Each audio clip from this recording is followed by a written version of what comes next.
ஆயுர்வேதம் ஒரு பொக்கிஷம், நம் ஆயுள் நீட்டக்கும் அற்புதம். டாக்டர் ஸ்ரீவர்மாஸ்.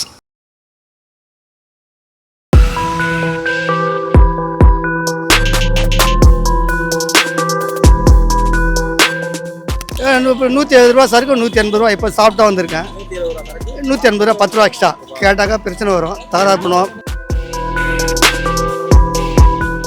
கேட்டால் அதுதான் அண்ணன் சொன்ன பதில் தான், அப்படியே தான் சொல்கிறாங்க. எல்லாமே வாங்கி தாங்க இருக்காங்க. அது உள்ள அவங்க இருக்கிறவங்க தான் வாங்கி சாப்பிட்றாங்க. இதே ஒரு 5 ரூபா நாங்கள் கம்மியாக கொடுக்குறேன்னு சொன்னாங்க, அவங்க இதை ஏற்றுப்பட்டுறாங்க. கடைக்காரனும் நானும் சண்டை தான் போட்டுக்கணும். சண்டை போட்டால் அவன் என்ன பண்ணுவான், போலீஸ்காரன் சொல்லுவான். போலீஸ்காரன் வந்தால் என்ன சொல்லுவான், ஆட்டோ போயா தான் பண்ணுவான். இல்லை வாங்குறாங்க. வீடு இப்போ தான் வந்திருக்காரு, இப்போ தான் அரியணை ஏறி இருக்காரு, இனிமேல் தானே செய்வார் அவர். உடனே ஒரே நாளில் 24 மணி நேரத்தில் எப்படி நீங்கள் எதிர்பார்க்குறீங்க?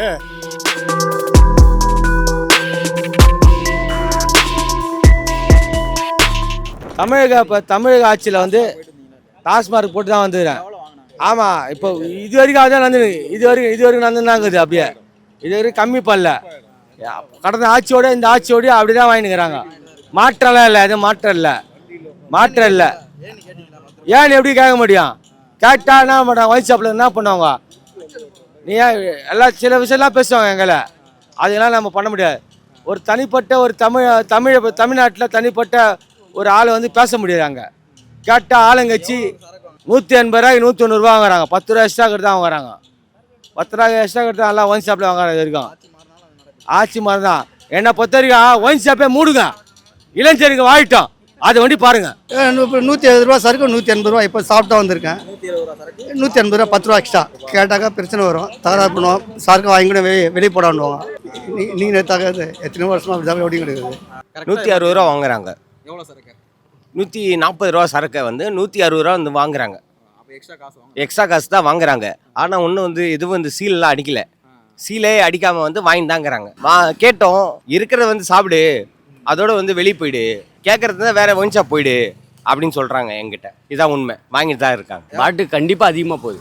எவ்வளோ வாங்குறாங்க? அந்நேரத்தில் ஓப்பனாக சொல்கிறேண்ணா, 15 ரூபா 20 ரூபா போகுதுண்ணா. கஷ்டப்பட்டு அண்ணா, நாங்களாம் கூலி வேலை செய்கிறவங்க. நாங்கள் லோக்கல் சரக்கு தான் அடிப்போம். அந்த சரக்கு குடிச்சு அது 140 ரூபா சரக்குண்ணா, 160 ரூபான்னு கொடுத்தா. ஆமாண்ணா, அப்படி பாட்டு மாற்றுறாங்க. அதெல்லாம் ஆமாண்ணா, அதிகமாக வாங்குறாங்க. கேட்டால் அதுதான் அண்ணன் சொன்ன பதில் தான், அப்படியே தான் சொல்கிறாங்க. விஷயம் தான் வாங்குங்க, இல்லைன்னா போங்க அப்படின்றாங்க. ஏன் அதே ஒயின் ஷாப்பில் வேலை செய்கிறவனே குடிக்கிறானா? ஒயின் ஷாப்பில் சரக்கு எடுத்து கொடுக்குறான்ல, அவனே குடிக்கிறான். அப்போ அது கேட்கலாமா? அப்போ சிசிடிவி கேமரா நீ ஆஃப் பண்ணிடுவேன். நாங்கள் உள்ளே ஒயின் ஷாப்பில் சண்டை போட்டால் மட்டும் நீ ஆன் பண்ணி வச்சுருவேன். ஃபோனுக்கு ஆன் போனாச்சுன்னா அதில் அது ஒரு கம்ப்ளைண்ட் வந்துடும். என்னண்ணா இது 10 ரூபாய்லண்ணா இப்போ அதிகமாகுதுண்ணா, அதை விட அதிகமாகுது. ஆனால் இங்கே பாருண்ணா, இன்னொன்று சொல்கிறேன்னா, நல்லா இதெல்லாம் நோட் பண்ணிக்கணும்னா, நம்ம தமிழ்நாடு மக்கள் எல்லாமே இதாக எதிர்பார்க்குறோம். இங்கே பாருங்கள், திமுக ஆட்சியிலேருந்தும் அதிமுக ஆட்சியிலேருந்தும் எல்லா ஆட்சியிலேருந்தும் வாங்கி தான் இருக்கிறாங்க. இப்போ ஆமாம், எல்லாமே வாங்கி தாங்க இருக்காங்க. அது உள்ள அவங்க இருக்கிறவங்க தான் வாங்கி சாப்பிட்றாங்க. இதே ஒரு 5 ரூபா நாங்கள் கம்மியாக கொடுக்குறேன்னு சொன்னாங்க, அவங்க இதை ஏற்றுப்பட்டுறாங்க. அது 5 ரூபா நம்மக்கிட்ட கம்மியாக இருக்குது, கொடுக்கணா அப்படின்னு சொல்லிட்டு கேட்டாக்கா, அதெல்லாம் கொடுக்க முடியாதுப்பா அப்படின்னு தான் சொல்கிறாங்க. அப்படின்னா 5 ரூபா தானே ஒரு நாள் தானே கம்மியாக கொடுக்குறோம், டெய்லியுமா கம்மியாக கொடுக்குறோம். அரசு ஊழியர்கள் இருக்காங்கண்ணா, ஒயின் ஷாப்பில் சம்பளத்தோட இந்த கிம்பலன்னு ஒன்று சொல்லுவாங்க, அதை தான் அதிகமாக எடுத்துகிட்டு போகிறாங்க. அதுதானே முக்கியமான ஒரு வரலாறு. 10 ரூபா அது ஜாஸ்தியாக தான் வாங்குறாங்க. என்ன 150 ரூபா இருக்கா, 160 ரூபா வாங்குறாங்க. ஆனால் பாரில் கொடுத்தா வாங்க மாட்டாங்க. 140 160 ரூபாய் விற்கிறாங்க. எம்ஆர் படி தான் 20 ரூபாய் எக்ஸ்ட்ரா கேட்டாங்க. நம்ம ஏதோ பிரச்சனை, ஏதாவது பிரச்சனை பண்ணிட்டாங்க, நமக்கு ஏதோ பிரச்சனை பண்ணுவேன் அப்படின்னு சொல்லிட்டு அதை கிளப்பி விட்டுருவாங்க. 150 ரூபா. 150 150 ரூபா சரக்கு. எம்ஆர்பி எவ்வளோ? இது சீல் ஓட்டுனா 10 ரூபா, 160. 160. ஆமாம், இது சாதா இது 150. 140 ரூபா தானே போட்டிருக்காங்க. 160 ரூபா வாங்கியிருக்காங்க. 150 ரூபா வாங்கினான், 140 தான் போட்டுருது.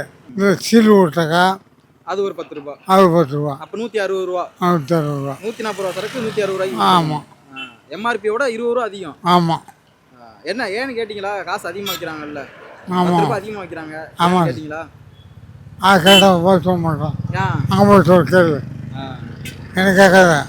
அவன் அனுப்புனால தான் 10 ரூபா கூட 10 ரூபா கூட தான். இது வந்து எல்லாத்துலேயும் 10 ரூபா தான் கூட வாங்குறான்.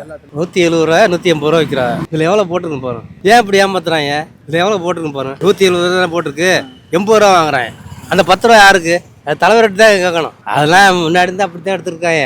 இப்பவும் அப்படிதான் எடுக்கிறாங்க. இப்போ எடுத்துருக்கா. இன்னும் அது மாறலையே. அவர் வந்து அமலுக்கு வரணும்ல, வந்துதான் மாற்றுவா.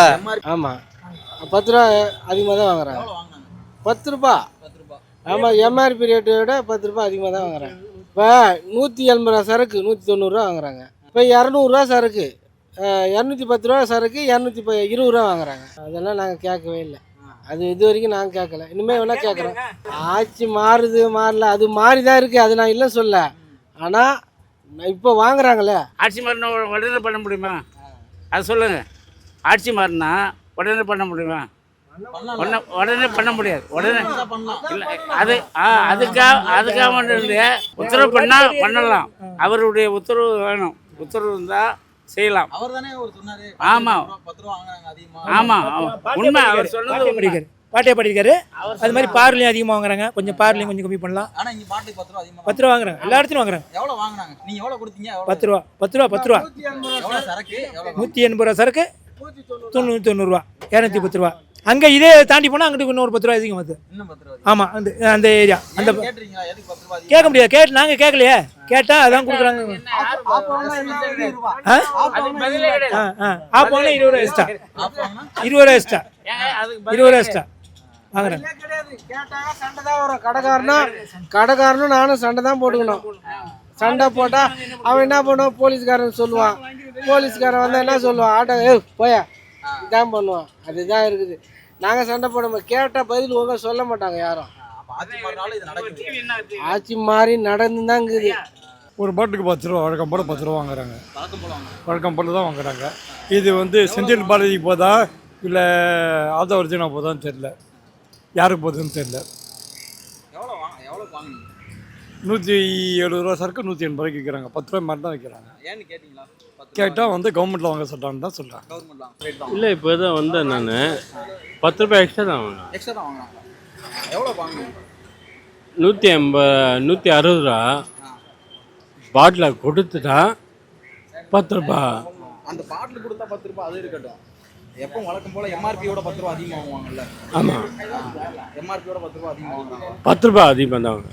160 ரூபா கொடுத்தேன். இப்போ ரெண்டாவது இப்போ அது பாட்டில் கொடுத்தா 10 ரூபா இல்லை வாங்குறாங்க. இல்லை இப்போ தான் வந்திருக்காரு. இப்போ தான் அரியணை ஏறி இருக்காரு. இனிமேல் தானே செய்வார் அவர். உடனே ஒரே நாளில் 24 மணி நேரத்தில் எப்படி நீங்கள் எதிர்பார்க்குறீங்க?